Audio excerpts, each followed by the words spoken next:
Okay, so here we're going to see a simple example with input files. And input files can be very tricky because you have to make sure that your input file is located in the same folder as your project. Now, my project is called CPS 120 Examples, and when I created it on my desktop. And here you can see, right, this is my desktop. Here's the folder that was created for my project. And inside of here, I have, this is the source file that you're looking at now, inputfiles.cpp. And here's everything else that's generated by Visual Studio. Right here is what's called my project file. When you create an input file, it has to be located in this folder. So there's an easy way to do it so that it works all the time, and that's the process I recommend you following. Now you can create it you know, in Notepad, but I always have students have problems with the file extensions that way. You could do a file, new text file in Visual Studio and create it that way, but it's not going to put it inside of this folder. So the process I'm going to show you is what you need to do. And I'm going to provide these steps along with the video. Okay, so let's just see what this file does, and I'll show you how to create an input file. We have to include the fstream library. Here I'm going to declare an input file stream variable. The variable name is just going to be called input file. You can call it whatever you want. I have three string variables, name1, name2, name3. I'm going to open my input file. So you need an open function that will associate this file name on your disk with this variable name. And then I'm going to read from the file. So instead of putting C in here, we put input file. This is going to pull the data from the file. So my input file is going to have 3 names in it. And then I'm going to output the 3 names. And maybe I'll just put another cout statement here.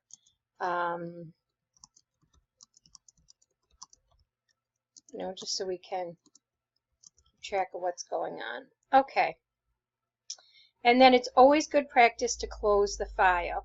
So this is going to be the format of our input file. It's going to have 3 names. Oops, I made a mistake here. Let me put name 3 here. Okay. All right. And I'm not using getLine, so it's just going to be one-word names, all right, that are going to be in the file. So here's how I'm going to have you create your input files. If you right-click on Resource Files and you choose Add New Item, and we're going to choose Utility. And then we're going to choose a text file. And that is the best way to create an input file, okay? You may have noticed that my file name in this example was friends.txt, right? Let me slide this over a little. There we go. So that's what I'm going to name it. And you don't even have to put the .txt because it's creating a text file. It'll do that for you. But now you can see where it's going, right? This is on my desktop and this is in this folder. So what I want to do, I'm just going to put 3 names in here. Okay, I'm using the input operator, so I need to separate them by a white space character. Here I'm using the enter key as my white space character. I could put spaces between them, Bob space Carol space Sue, that would work. The one thing you have to be careful with input files is not to have any extra data at the end. See here I've got a few extra endl characters. I don't want any blank spaces. This can really wreak havoc on your input file. So make sure that your cursor is right here and you save it. This creates an end of file marker, which we'll be talking about shortly, which you can use to denote when you've reached the end of file. So as soon as I save it, the end of file marker will be placed right where you see that flashing cursor. It's just that you can't see it, but it's there. Okay, so now I'm going to go back to my program. All right, and I'm going to pull up in here. Now you'll see that this file has to be where the project is. If it doesn't, it's not going to work. So I'm going to run my program.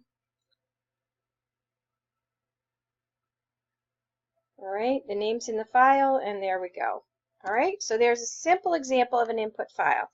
So the biggest problem with input files is maybe you spell the file name wrong. Let's see what happens here.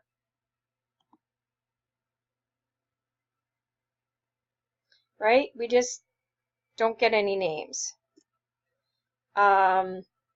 So it's very important, and sometimes the other problem you can run into is if this file is not in the correct location. All right, let me just right now, I'll just delete that file for a second. I'll put friends out here and I'll run it. Same thing. And a lot of times students will think there's something wrong with their code. There's nothing wrong with the code here. It's just can't find your file. So it's very important when you're working with files that you check. Sorry, I'm just putting my file back. That you check that the file was actually found and opened correctly. You should not be using input files if you don't have some type of error check, and that's what I'm going to show you how to do here. Okay? It's just going to be a simple if statement. If, I'm going to put the name of my file, and what that does, when the file gets opened, it actually creates like a little Boolean flag in here. So if this is true, it means everything was good. But if everything's good, I want it to come out of the if statement and continue with the rest of the program. So I'm going to put a not in front of this. All right, so that means if it's not good, here's what I want to do. Cout, I can't find the input file, right? You can put whatever message you want here. I need to put a system pause, because if I don't, I'll see this error message and then the screen will close. And I'm going to use an exit -1, which just exits right out of the program. Okay, so right now it should find my file. I put it back in there. I'm going to run this.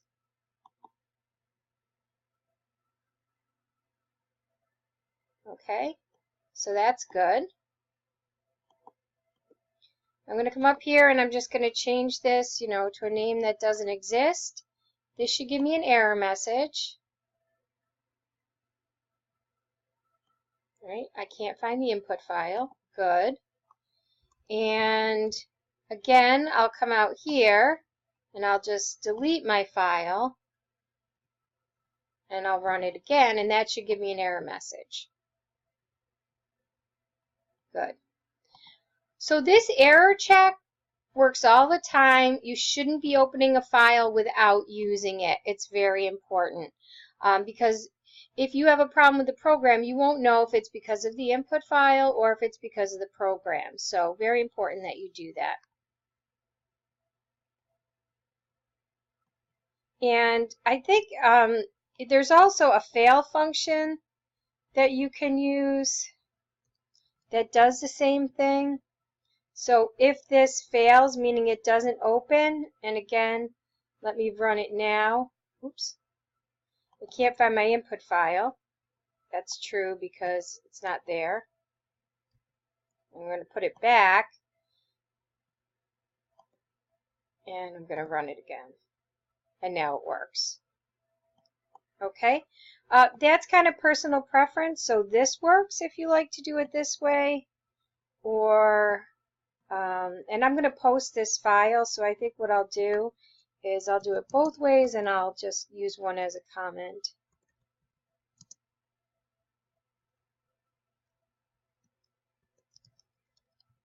Oops.